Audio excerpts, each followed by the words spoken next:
All right. Everything now seems to be all right. Good. Everything's on cue here. Great.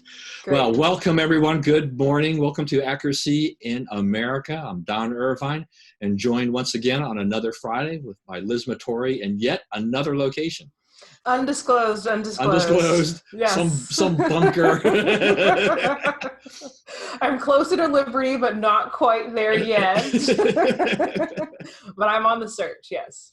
Good for you. Good for you. Well, I will announce. Well, I don't know. Maybe it may be premature, but so as you may be aware of, I've for the last 3 years, I've had this kind of unusual or at least unexpected, employment journey. I was deposed as the chairman of Accuracy in Media 3 years ago, quite unexpectedly by people I trusted, so my job has been always kind of a little bit tenuous. I'm never quite sure exactly when the other shoe was going to drop. And then, they cut my salary in half starting this month. And, that's life. But I've always kept the faith, right? I mean, this is, God will provide. I always figure something and find a way. Mm-hmm. And because of my work on the Central Committee, just because my bio appears there, because I'm the treasurer of the county Central Committee, this guy contacts me by email a few weeks ago. And we start this discussion. He's actually working in the investment field, and he's formed his own company. Well, he's still working for another company, but he's trying to form this other company. And they actually want to. He's actually putting into process launching an exchange traded fund, which is all the rage. This is like a mutual fund, but actually more tradable. Something you can track on a minute by minute basis. ETF?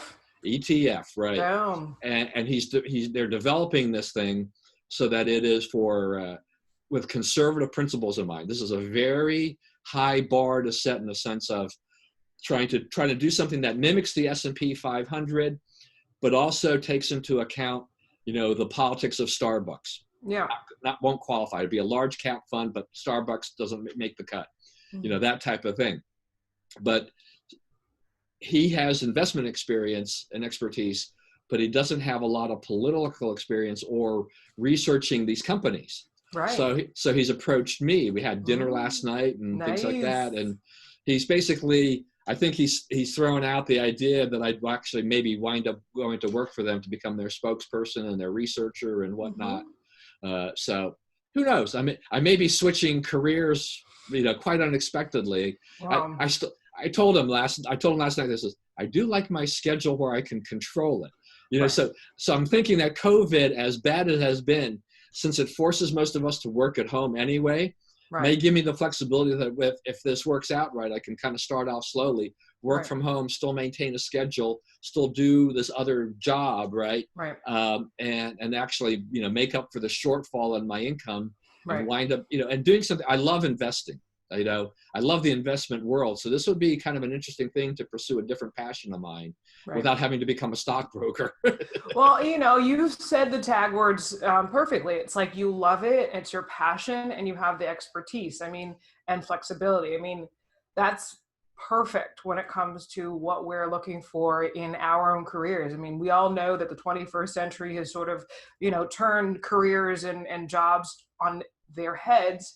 And, what this individual is doing, it's like, this is quite frankly what America is all about, where we can take challenges, we can take risks, we can connect with people in exponential ways to be able to not only, profit, but also benefit from the values that we want to hold dear. Now, on the flip side, I think a lot of when I was in business school, the big trend was to identify businesses and companies that had B Corps, like benefit corporations and corporations that would benefit society in some way. This is just another opportunity for a conservative to say, okay, well, if all this money is moving from end to end, why don't we capitalize on the companies and support the companies that support our values? So it's wonderful and it's an opportunity. And if you can do it, you definitely call your number. Do not worry about what he can afford. You are of value, Don. Yeah, well, and claim it. Yeah, no, it was interesting because, at the time that as our discussions, been going on, on the phone and everything like this, when, I wasn't expecting to have my time and my salary cut in half, and things like that.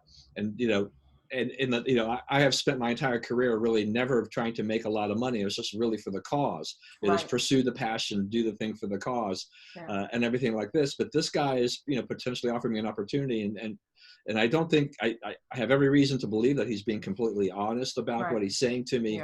That, for him, this is kind of a stroke of luck. That's, looking for someone who has, some expertise and some passion for this. And, he may have found him right off the bat with availability, Right. And again, like, that's the thing, like when you talk about partnerships, we've sort of learned the hard way that, I think you and what happened to you 3 years ago, I know we talked about it, and I was going through my own business iterations where it really, hurt is a weird word, but it really gets you when people who you think have your best interest in mind don't have your best interest in mind, and you're sort of left out there to fend for yourself. Now, having done that, you sort of have to you're more on guard now. You know what to look out for, but you also know that, you need to protect your number one. And it's a big shift for people like you and I who are more altruistic to sort of put our guards up and think not everybody has that value in those moralities that we share. So if you can identify partners and business opportunities that people are more in line with your values, then that's the ultimate, benefit. And I think that if you found that with that guy, more power to you, but and I know what to look out for. So good on you, man. One final thought before we move on to the real subjects of the day on this, and talking about this thing in general, is that, not only with these, when people kind of throw you under the bus or whatever you want to call it, doing this, is that when then one of the people, then they come back to you and they say, you understand why I had to do this? I had no choice. It's like, no, you had a choice. You just decided to go with the other people because it was expedient, and everything like this, and all of this. So, don't give me that. Right. Well, you know what though? Like, that's their conscious talking. Right. Thank goodness they have one. Congratulations. But at the end of the day, like my dad would always say, pick your battles. You can't really you can't control other people at all. You can only control yourself and the response and reaction that you have for all the different situations. And Dad was really big on, learning lessons. Like everything that happened to you is a lesson learned. And, now that you've gone through those hurdles and you're in those stumbling blocks to watch out for, CYA, if you will, watch your back, and know that the next time you will be more prepared. And not only that, the next time, if it were to happen, praise God, it hopefully won't happen, you'll be able to deal with it in a better way because you've already experienced the first, bruises, if you will. So I definitely wind up having now a better understanding and more empathy for people who have faced the similar situations. Absolutely. Like that. All right. Yeah. So topic number one. So we were together last Friday, which was the observed day for July 4th, but it was really July 3rd. Right. But that night, President Trump went up to Mount Rushmore and gave a speech, and then he came back to DC and did another thing, for the DC fireworks and whatnot. But so he gives this speech, and the reaction from the liberals and the liberal media was like, New York Times was like, it's dark and divisive. He's this is dystopian, universe and reality and things like this. And you kind of look at this and you're like, are they talking about the same speech that the rest of us heard or read? What are your feelings about how President Trump handled this whole thing? You said it right. Like I was wanted to listen verbatim to what he said, right? Because you can always like see the clips, right? And then you see the commentary. I recommend to everyone, especially every single American, look and listen for the actual speech. And you decide and determine for yourself what the message is versus listening to what CNN they had I saw on my feed today that they're like Pakistani news was making a comment about what President Trump was saying. And I'm like, thanks for caring about what he said, but what is this, And, I listened to it and I was, thinking, I'm conservative, I'm a former liberal.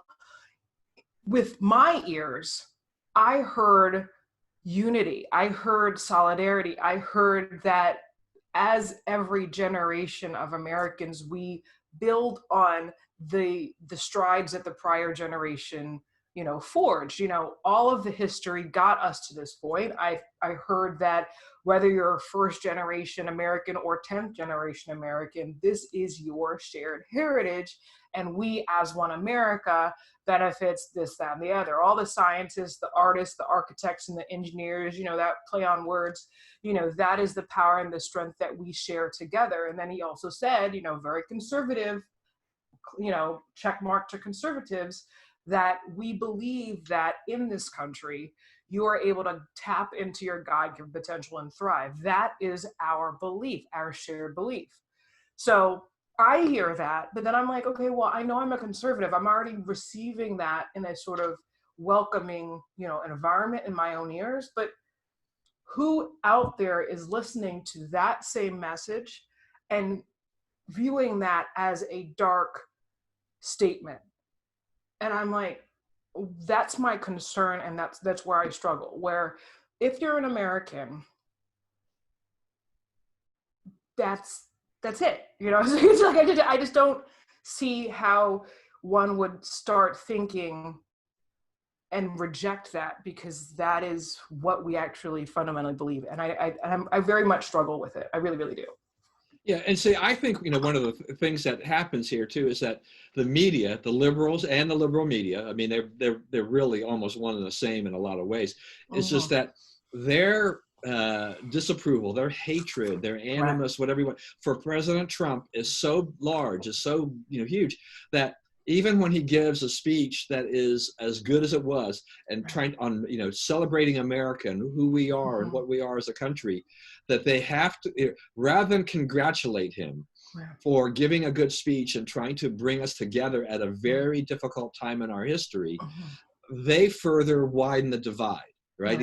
They continue to push the division further apart. And it's really sad. I mean, it's an election year, and I think this is playing a huge part of this. But I also don't think that, if this was 2017 or 2018, I think they still would have reacted the same way, because their hatred, as I said, is so front and center for them, that they cannot bring themselves to give President Trump credit for anything.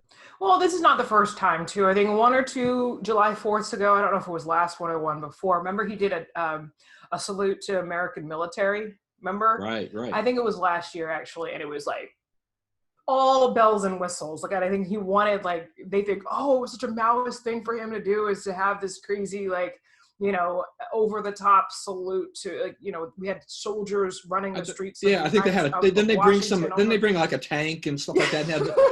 I mean, it was pretty cool. it was either cool or over the top. I don't know. It depends, But for me, I have a military family, so I respect and appreciate it that way. And so, again, that's the lens that I'm viewing it. Was it a bit much? Maybe, but at the same time, the way that I see it is it's like when you are dealing with I guess bad stuff, you want to highlight the good. Or if someone's trying to break something down, like the military, before it was their ire was focused on the military, right? So President Trump, as, oh my goodness, what is he? He's the commander-in-chief of what? The U.S. military. You know what I mean?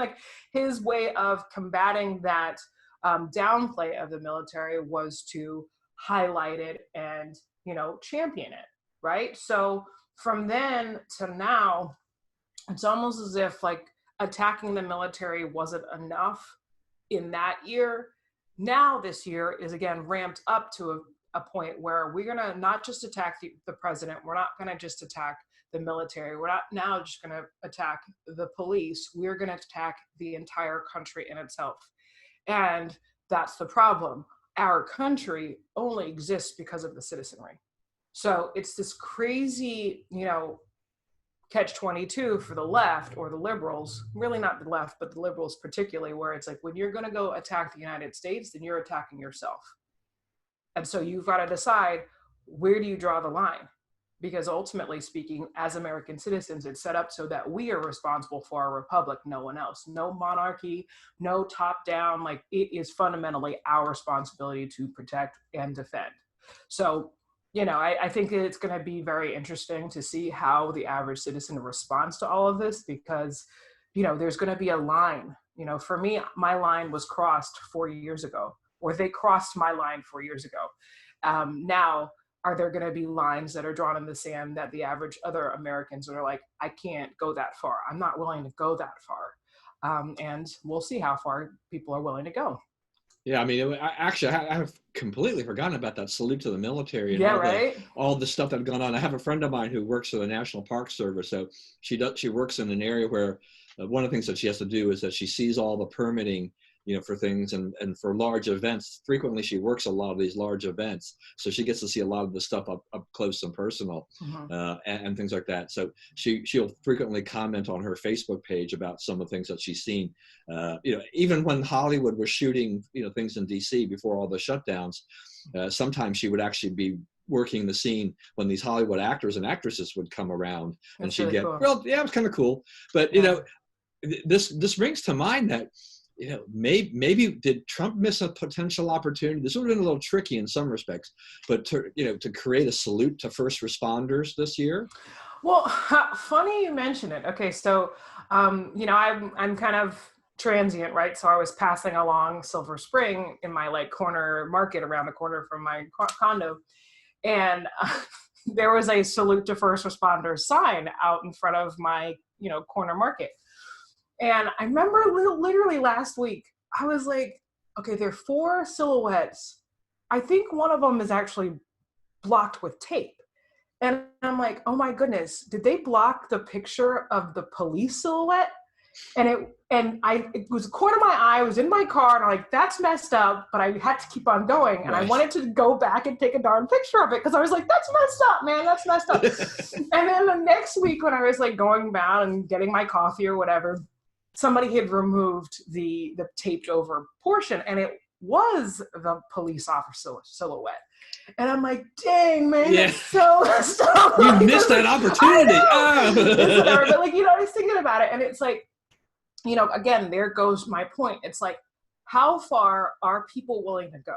And can people determine and differentiate and discern what all this stands for? Are there corrupt police? Yes. Are there corrupt fire people? Yes. Are there corrupt doctors and nurses? Yes. Are there corrupt lawyers? Are there corrupt, whatever? There's corruption in virtually every profession, because what are they? We're human.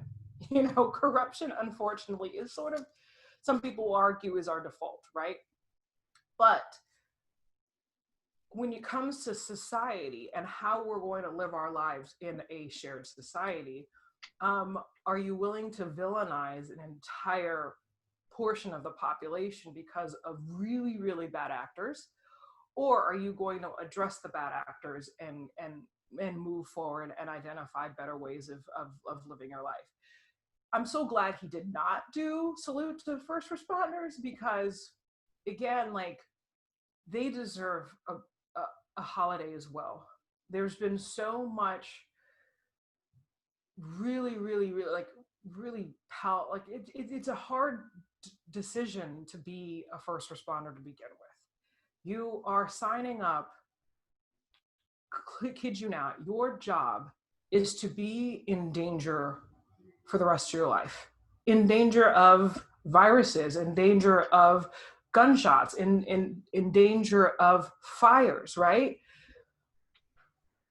Where is the compassion, again, for our fellow community members, our citizens, their families, etc.?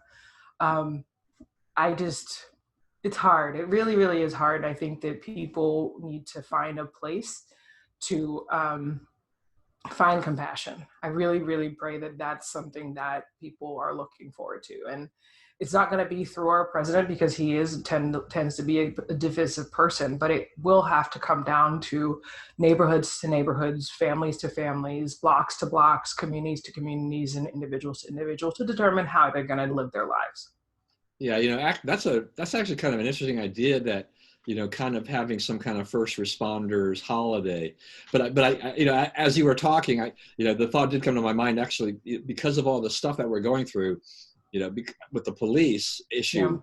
I guess a first responders salute would have been a little bit difficult Yeah. just on that basis alone. But Yeah. you're right though. I mean, and because of the coronavirus, the COVID-19, first responders they're putting their lives even more in danger than they Right. were before. Right. So, all right. Next topic is talking about the Supreme Court. So the Right. Supreme Court had been, I think they finally finished off on their rulings. I don't know that we're going to get any more. I think that was the end of the term. They finally have issued their final rulings. So we got a couple more this week.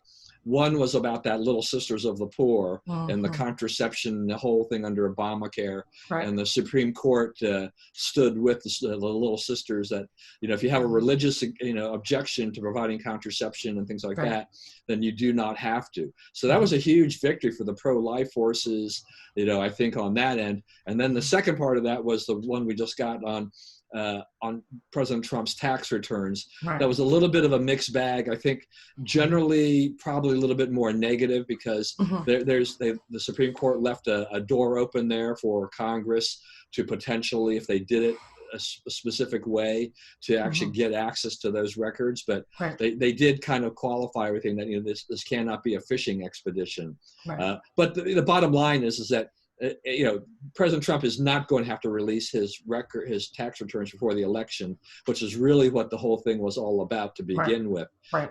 So in that aspect, the liberals lost that battle. They will pick this up if Trump wins in November. I'm sure they will, they'll go back to the court and then fight and argue again with it. Yeah. But what are your feelings about these rulings? Well, let's start with the Trump one first. I would love, love, for Vice President Biden's financials to be disclosed. I mean, let's be honest. Like, if you accept that ruling and they're going to push forward and try to, say that it's not going to be a fishing expedition, but it will be a fishing expedition, then what's good for the goose is good for the gander, right? Apply that to Vice President Biden. Oh my word, Burisma. It's like they are so short-sighted when it comes to their ire, where it's like, okay, I get your issues. I understand, like, President Trump is, for better or worse, since the beginning of the 20th century, we really haven't had multimillionaires, if you will, or business people come from the business aspect going into the political. I mean, we used to have that in the Roosevelts, et cetera, but now it's more so like, the Kennedys too. But the issue with the Trump Hotel, if you will, and other assets that might, blur the lines. I get it. But when it comes to Americans and our financial privacy, again, that's one of the things that we as Americans are supposed to pride ourselves in that we have the ability to have a sense of decorum or privacy when it comes to our personal property assets. And if you are going to accept that as the new normal, shoot, you think there are going to be issues recruiting people for president now? Like, wait until this, becomes an actual law. You're not going to have any quote unquote valuable, qualified people to serve as president, because they're going to be like, I'm not going to put my personal assets into question in that way, knowing full well that I don't care if you're a Republican or a Democrat, when you get to that highest level, what are you willing to expose? And we already had that. For example, remember Colin Powell was considering running, I don't remember which year it was, but one of the main reasons why Colin Powell did not decide to run for president is because he didn't want to expose himself to that much scrutiny, right? He wanted to stay generals themselves obviously have a little bit less privacy when it comes to lower service people, but he felt even back then that he wasn't willing to expose himself to that amount of scrutiny. If you have someone like Colin Powell who won't serve back in like the early 2000s, then you're not going to get anyone else, if you will, of that quote unquote level to step up to the plate. that is my concern, and what I see about this ruling. When it comes to the Little Sisters of the Poor, I mean, that's when it comes down to religious liberty, and the idea of saying, it's a private organization, it's not a public organization. They do have the ability to determine what they are going to pay for. Again, like, people are thinking, oh, they're against contraception. It's like, no, it's the fact that you have an employer, and we understand how scrutinized healthcare systems are. The employer should not be obligated to pay for something that they do not agree on fundamentally in reference to their morals, values, and principles, particularly in religion. If you don't want to work for a Catholic institution that will not pay for your oral contraception, then either pay out of pocket in your own private matters with the funding that you receive from said organization, or apply yourself some other place, because that is the concept of your free will. If you don't want to work for a very conservative organization, don't. Choose, walk with your, vote with your feet and apply for some other job, because the private institution, the private religious organization that you think you want to work for should not be obligated to pay for, let's be honest, one of the number one sort of touch points when it comes to sexuality in society and in reference to religious issues. It's one of the top 1-2 between pro-life and contraception. Those are the 1-2 issues that particularly Catholics will not support when it comes to financing someone else's, for all intents and purposes, what they believe is sin. So how would you force someone to support something that they fundamentally do not support? So that's that decision. And it was also a 7-2 decision. So it's not like it was a 5-4 decision. That's something that we also need to highlight as well, that 7 out of the 9 justices actually supported the Little Sisters. Yeah, and you're right. I mean, the thing here is just that this is always thing, ever since this really came up, that's concerned me, and I'm glad that this went the way it did, is that you have these organizations. I mean, the Catholic Church is a very large organization. Mm-hmm. They employ a lot of people. They do a lot of good work. They do a lot of things there. If you want to work if you're not a Catholic and you want to work for a Catholic organization, and I don't think they discriminate. I don't think they do a religious litmus test to work there. But you should come in with a full understanding that you, at the very least, these are the beliefs. This is the belief system of the Catholic Church. Therefore, this is what we will we do or don't do. If you have a problem with that, then I suggest you go elsewhere.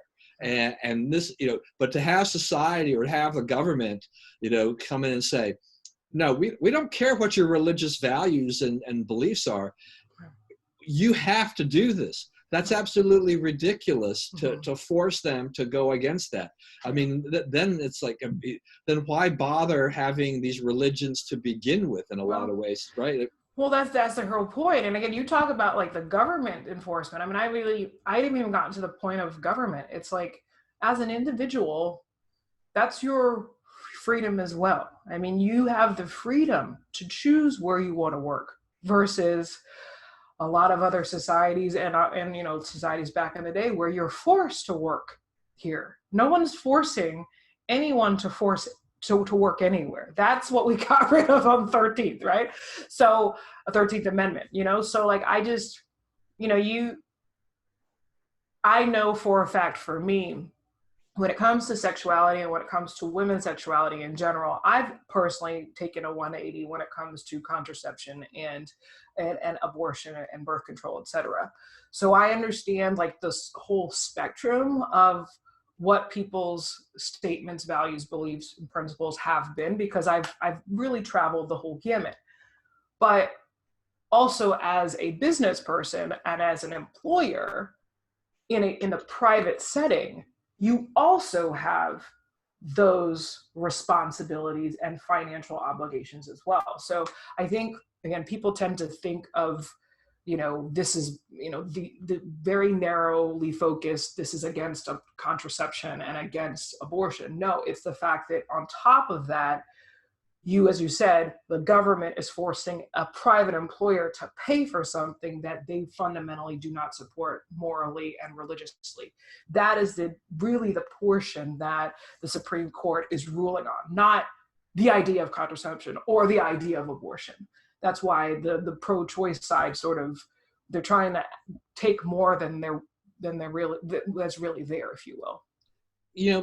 This brings up a question in my mind. I mean, do you think, when this was initially crafted by by Obama and the Democrats, right, that this particular thing was that they probably knew that it was going to be challenged, but they were hoping that it was going, that they could somehow codify this type of thing in there. And it was, kind of a way for the Democrats to in essence force everybody to support, abortion choices. Well, again, I'm going back to what's really at play here. There are people, again, maybe I was that person before, where the whole idea of morality, they want to put into question.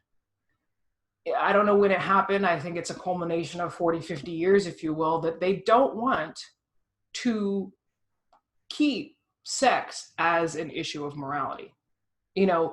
At the end of the day, that is the beginning and end of where between murder and sex, it's almost as if those are the two biggies that a lot of religions, particularly the Judeo-Christian religions, have spoken on. And we as individuals have to sort of live our lives throughout, however we live our lives, to determine, where are we going to place our morality. And there are commentators, especially on the left, that want to say, well, what is morality? There's no such thing as morality. It's well, that's the problem. When you have people, regardless if you support people's religious beliefs or what's written in the Bible or written in the Quran or written in the Book of Mormon, all these different, values that people have chosen to live by. It is not someone else's prerogative to say, well, every single thing that you believe in, including sex, which is the most personal decision that anybody's going to make a decision on, I will not support what you believe, whether it's as your family, whether it's as your how you were raised or what your religious belief is, because this is really what it is. It flies in the face of what I believe as my moralities and principles and values. That's really what's happening. And it's none of this should be political in the first place. That's what have been my sort of where I've got to over my last 5 or 6 years when it comes to sexuality, it comes to abortion, it comes to contraceptions. It's that's a personal decision. It should be kept as a personal decision between your sex partners. And if you cannot keep that as a personal thing, and you try to create that into a political play on both sides are crossing the line. Because just as conservative as I am, I shouldn't have to sort of force the government or force the Supreme Court or whatever to mandate my very conservative beliefs on the entire society. That is what happens when you have a free society. You are free as individuals to determine what your moralities, values, and principles are, not to, again, impose what they are on either side. And it's again, because it is talking about what it will be the essence of humanity is what makes us humans and not I don't know what other mammals just have it for pleasure. There's usually something that is, related to procreation in most components and most mammals, I guess. I don't know. I don't know enough about the animal kingdom, but all I know is that we talk about these things because we talk around what is at the root, and people aren't willing to speak about the middle ground because the middle ground is very intimate, and people aren't willing to say that, this is really what the issue is. So we'll see. there's not, I mean, there's 15 other cases that are pending. So there's still a lot more. We'll see how that goes, so. Right. Yeah. My other comment here on the tax return issue is just that, this is not something that is mandated for presidents to release. Virtually all the presidents in recent memory have released their tax returns. President Trump's tax returns probably are more complex than any president in history. Yeah. We really don't know what his wealth is, and I think that's one of the issues that he wants to keep hush hush. Yeah. And that's fine. If he had won a complete victory on this, I think it would have opened up the floodgates for other potential very wealthy businessmen or other types to consider running for president in the future. Right. If this is a thing where they know that this is something that Congress can go after and get, then I think you might find that it will be something that will discourage them. I mean, you mentioned Colin Powell. I think Colin Powell's name was being bandied about 96. Right. And he didn't. But you're right. I mean, he didn't want the financial scrutiny. I mean, he wanted to keep that private. Now, when you get elected office, you do have to have a financial disclosure statement. Everybody working for the government has that. Right. But it's a very general thing, and it's a range of assets, that type of thing. And I think he also said that I listened to a bit of the argument of this particular case. I think it was 2 months ago that it came up to the Supreme Court, and the argument really was not necessarily his tax returns per se, but they also wanted access to loan applications or things that like you think you are applying for this one purpose. He did not want, or the people who were arguing for it, President Trump, were saying that we don't know what Congress is asking for. We don't even know what that financial institution pulled, because even that individual who is under, question of that application, for example, doesn't even know what was pulled or what's not. So it's not just tax returns. It's a lot more than that. It's a lot of financial disclosures, but it's also financial applications that, either he was rejected for or accepted to. Again, going back to it, would the average citizen want something that was supposed to be privately held to use for your financial health, if you will? Do you want that to be disclosed, not just to the public, but do you want Nancy Pelosi to have access to your own personal financial issues?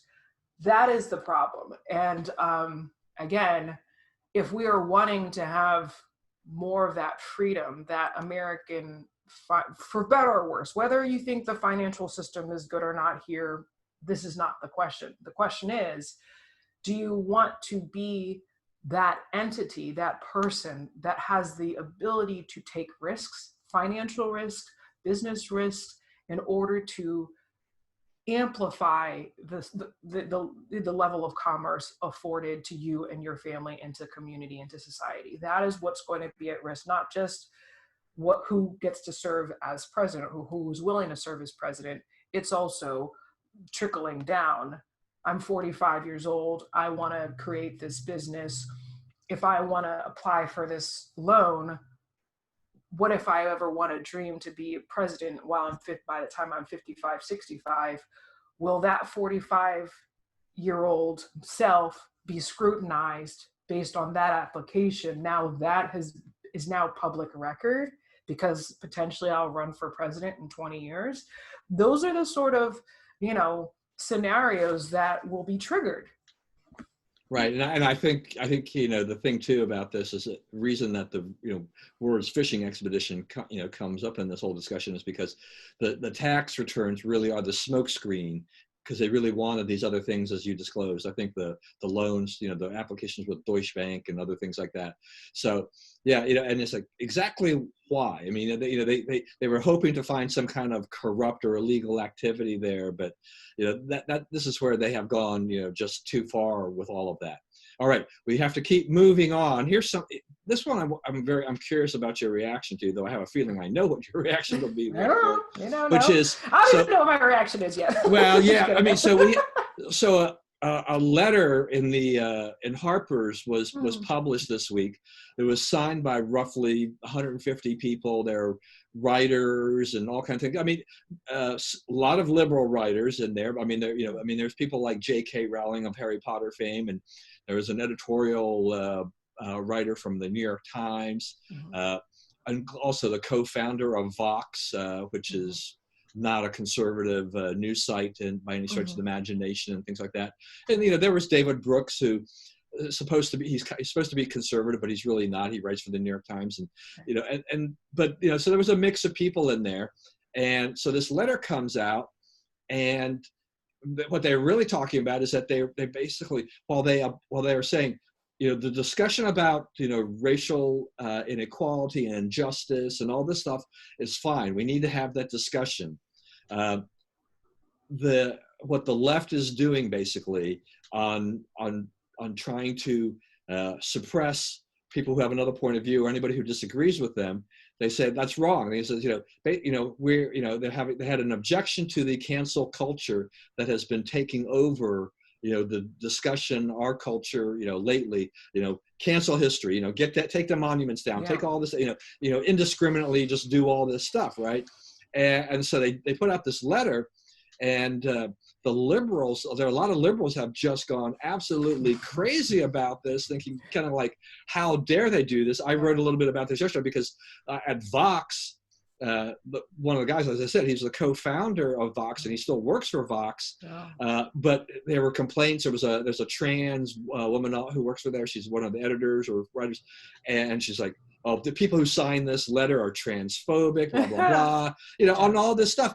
And it's like, okay, so all the complaints that these lefty liberals were making about this letter, I don't know. To me, it seemed that it was making the point of what the people who signed the letter were saying is like, oh, you don't agree with us, so you're terrible people. Yeah. Well, don't forget on that list was Noam Chomsky. So Noam Chomsky, that's right. Yeah, so one of your favorites. Wasn't he your idol? Back in the day, he was actually. I went to Columbia. Don't forget, we idolized him, Edward Said. Definitely. I mean, that's going back to what we consider as freedom. It's like, the rights that you have as leftists in this country are bolstered by freedom of expression and freedom of speech. It's like, I remember back in when I was in 7th and 8th grade, again, at the beginning of my bejorning liberal self. And, we were talking, like I said, about, what happens if, this statement is offensive to me? And we've had, that was back in, 1996, right? I remember discussing these exact same issues when I was my 16-year-old self. And the whole idea of freedom of speech is that, yes, that person across the aisle from you or on the other side of the classroom has the ability and the right to express their opinion just as much as you have the ability to express your opinion, and understanding where people are coming from. Hopefully you'll identify a common ground. That would be ideal. But just because that statement that person says is offensive, and it could be offensive, you don't even know what offends people now these days, you still have the ability to speak and to express yourself. That is what makes this society different. That fundamentally is what makes our society different. And so when you see the 100 writers, and not just writers, these people are intellectual elites, okay? Intellectual elites, liberal or otherwise, establishment, very established, in a publication called Harper's. Harper's is above and beyond the New Yorker. You know what I mean? We are going to come to ourselves, it won't be Jesus, but it will come to whatever you want to come to Buddhist moment where you're we need to check ourselves, because this is really the message. We are supposed to be the guardians of what is society. And if we cannot protect what American society, elites or otherwise, value, then even they are admitting that American society is now under attack. And if you get the 100 elitists to admit that this is the point that we've gotten to our society and we need to stop this cancel culture, there again, when I mentioned 30, 40 minutes ago, everybody's got to identify where that line in the sand is drawn. These 100 elitists are saying, you've gone too far. And for you to not hear it from the conservatives at the Heritage Foundation, because we've been talking about this for, I don't know, 100 years or whatever, like not 100 years, but we've been talking about it for the last 60 years, right? You have me, you have you who are saying, this is too far, we're going too far, this is too far. Now you are getting the people who you consider as acceptable or as looked up to or valued members of society, they are also telling you this is too far. And are you going to listen to the people who you have idolized over your careers? Are you going to accept it, or are you going to reject even them? And these folks are showing their cards. You know, they're saying, well, we're not going to listen to Noam Chomsky on this one. Well, I mean, you literally based your entire life on this dude, or J.K. Rowling. I mean, having a liberal person who's literally been, you know, proliferating magic as a norm. She even is telling you, you know what I mean? Like you're getting to that point where it's like, what are you willing to keep and what are you willing to destroy? If you're not listening to these 100 elitists, then you're also rejecting your own sense of self, because these are the people who you used to support up until now. So if you reject them, then you have now they are on this side. Do you want to stay over there where there are not that many cool people left? It's like, you know, it's like who's left out in the wilderness now? I mean, it's like, are you going to stand on the side of masked Antifa, who you don't even know who their identity is, right? You are willing to stand on the side of, for better or worse, topple down statues, every single one of them, top on down. That is the side of not even cool anarchists, to be honest. I mean, because like the cool anarchists would show their faces, right? This is where the fault line exists. And we'll see who wants to stay on that end or who's willing to identify and say, like, this is just too much. So we'll see. I just, for me, it's just, you know, what every time when I see things like this, I just look at it and say, you know, the liberals are always talking about intolerance. And right. yet they are now intolerant of other liberals because they're not on the same wavelength on this cancel culture issue. It's just that too. And it's like, again, when you don't have when your sense of faith is not based on a higher power, but on your own ability to be an intellectual. That's what humanism is, right? You're thinking that my person is the highest thing, me as a human, that's what humanists believe. Then you not only, these 100 liberals or 100 intellectuals are attacking your belief structure because you don't have that level that is higher than you. When you place God higher, when you place your higher self higher than you, you can kind of differentiate, you know, where the fault line is. But when you place your human self as the most important thing, your values, your own sense of reality is the only thing that you worship. So they now are not attacking just your thoughts and your beliefs.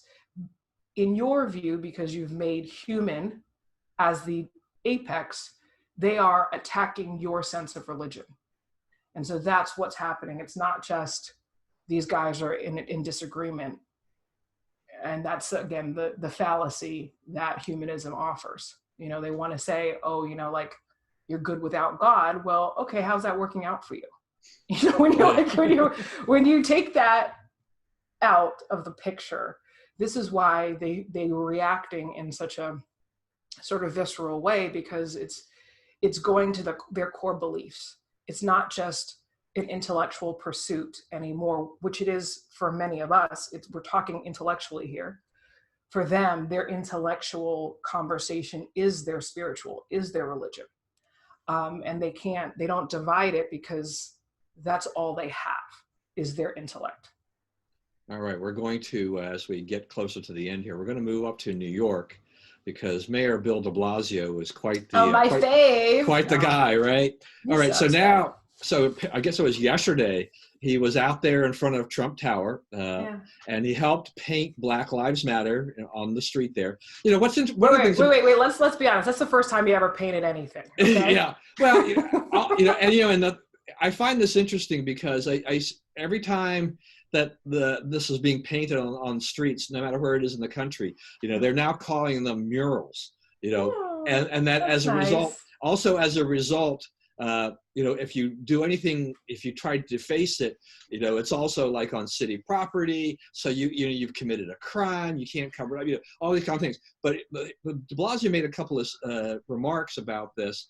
One was that relating to kind of with the pandemic and everything like this, is that he didn't think that large gatherings, street fairs, parades, and things like that were a good idea.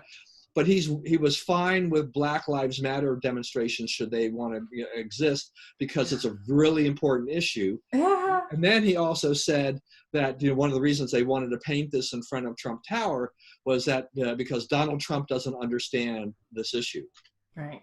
So what's going on here? Yeah, same old. It's like again, you're gonna see a huge exodus of people leaving the city. I mean, we were already getting people leaving Manhattan because it was just exorbitant. Who lives in Manhattan anymore? It's like, I remember even when we were finishing school, we couldn't afford to live in Manhattan, right? So we were starting to live in Brooklyn. A lot of my classmates moved to Brooklyn. A lot of them moved to Jersey, Connecticut, because Manhattan in itself was overpriced. So goodness, that was 18 years ago, my word. Now, the people who are living there, who are paying for the protection of those murals, if you will, again, decide what you want to support. Do you want to continue to finance this expressive way of protesting or not? President Trump himself had changed his residency, 2 years ago to Florida for the first time. Everybody else is going to do the same thing. I mean, Bill de Blasio will do whatever he thinks is right, but can he run for re-election? I don't even look at that. If he's thinking about running for re-election, if he's eligible to, that's going to be in play. We'll see how his funders will respond to this, because sometimes I think he forgets that he's mayor and not an activist. Soon you'll have to decide what hat you want to hold. Do you want to be the mayor of New York, or do you want to remain an activist? Those are two different things. And good for him to feel as if he's trying to represent his old self. But again, the city of New York is, I would say, one of the most, if not the most complex cities on the face of the planet. I mean, I would say Western Hemisphere, if you will. To lead that city, very, very strong, powerful city, you have to determine what sort of leader you're going to be. And the voters will either vote you out or vote with their feet. And eventually Bill de Blasio and his administration will have to decide what's sustainable. I don't think that this activism is going to be sustainable for much longer. I really don't think so. All right. And then the final topic is Kanye for president 2020. I mean, what's up with that? Well, everybody pray for Kanye. No. I guess there's so much going on there. So much going on. For me, it will definitely help the president more so than it will help Vice President Biden. Even Kanye admitted, like, he will eventually take votes away from, President Vice. I keep on saying president. Good God, please spare me. Oh my goodness! It's like, well, Liz said it, so therefore it's not going to happen, right? Well, I hope so. Yeah, right. No, I just he could be so powerful as a leader, as a young leader, as a person of faith now. Like, I love the fact that he's amplified his Christian walk and shared that with the world. I love that. But again, partisan politics and politics in general is a nasty business. I don't think that it's gonna end up well for him, because both parties are notoriously vicious when it comes to independent candidates. Is that a good thing? No. But that's what happens. We unfortunately live in a society where the two parties villainize independents. Again, I don't agree with that, because I'm a former independent and I do support solid independent candidates that will actually make a very wonderful way of leading, if that's possible. There are a handful of candidates that are running this year, for example, like Bob Wallace in the city of Baltimore. That would be an amazing independent mayor for the city of Baltimore. But when it comes to people like Kanye or Nader or whatever, or Perot, by the end of it, you will literally be like chewed up and spit out. And I don't want that for Kanye. I don't want that for anyone. Because that's the nature of the beast. And I'm not saying that the beast is good, because the Lord knows I ain't like it, but it is something that, who's advising him as a brand. He is a brand. He's a very powerful brand. I think one of his albums was great for me, but like, I'm not really like a connoisseur, if you will, but he does afford amazing amplifying voice that I would like for that to grow, as opposed to this being another distraction that takes away from the value that he does offer. But it's a free country, and he has every right to do what he chooses is valuable. I just know that political, particularly presidential politics, is a very damaging, dangerous environment that he, as someone who is in healing, I wish that he wouldn't submit himself or subject himself to that. That's what I feel. Right, and look, and you and I both know the realities of this is just that even making this run at this date, I mean, he's already too late to get on many ballots. And if you can't really run a presidential write-in campaign in this country, you've got to be on the ballot. So he's at a huge disadvantage there strategically. But I mean, he can kind of be, if he can get on, if he's serious and he gets on some ballots, then I'm all for it, because I think he is the kind of guy that might pull a few votes from Biden. The question would be, could he pull the votes away from Biden in the swing states enough to make a difference? Probably not. I mean, you have to take this campaign seriously if you really want to run with it. And I don't think he's going to take this seriously enough to make a real hard run. Well, anyway. Again, like with him for the last 20 years, there's wonderful and messed up at the same time. It's both and all the above. Some of the statements that he makes, for example, in his Tuesday, I think he was making his interviews, he said that, it is racist, it is white supremacy to say that voting for a Democrat makes you black. You know what I mean? That in itself is true. That is a valuable statement that, when Kanye West is making it, is very powerful. I've said it, but nobody can, I don't have the voice of Kanye West. Right. But on top of that, you'll throw in random things that he'll say that will take away from the statements of truth. And so more power to them. Like I get when people want to run. I've been a candidate myself, obviously, so I understand why people decide this. But again, if he wanted to be a serious person, he would have done so this time last year. Build out a campaign, link up with people like Tulsi Gabbard, for example. Like, there's so many people that we are literally watching fall to the wayside that could be valuable leaders in our society, whether it's government or otherwise.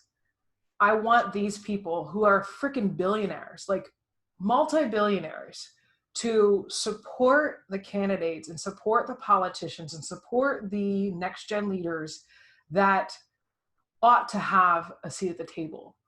But instead of doing that, instead of really investing where the money really could affect really positive change in the leadership that we think we all need in American politics, everything is vanity. This is a vanity trip for him, and this is one thing we don't need. Like, we're like, we don't need another celebrity to run for president.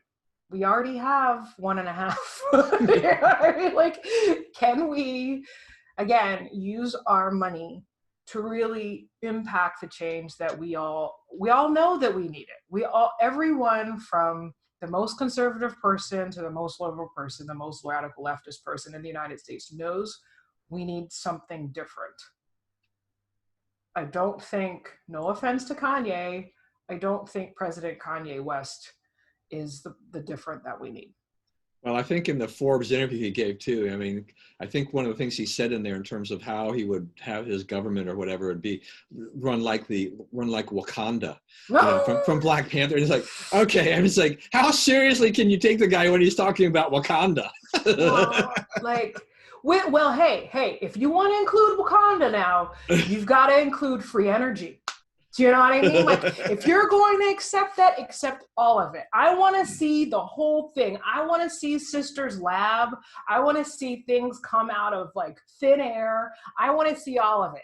Like, I don't want to just see the colors and the pretty costumes. I want to see free energy now, and I want to see it, like it's never been before. He might as well run under the Black Panther Party, but it'll be very different than the old one. Yeah. Exactly. And everything. All right. Well, we've run out of time. This was great. I always love having these conversations with you, Liz. Thank you once again for taking time out of your day to join me. Absolutely. Thank you so always much. Stimulating conversation. I know I think our viewers really enjoyed that. Everyone out there, please, thank you once again for joining us. Please stay safe, stay well. Remember, we live in the greatest country in the world. We just celebrated, what was it, our 244th birthday last week. It was great. We will continue on for hundreds more years at the very least, I hope. And, also, God bless America. We will see you again next week.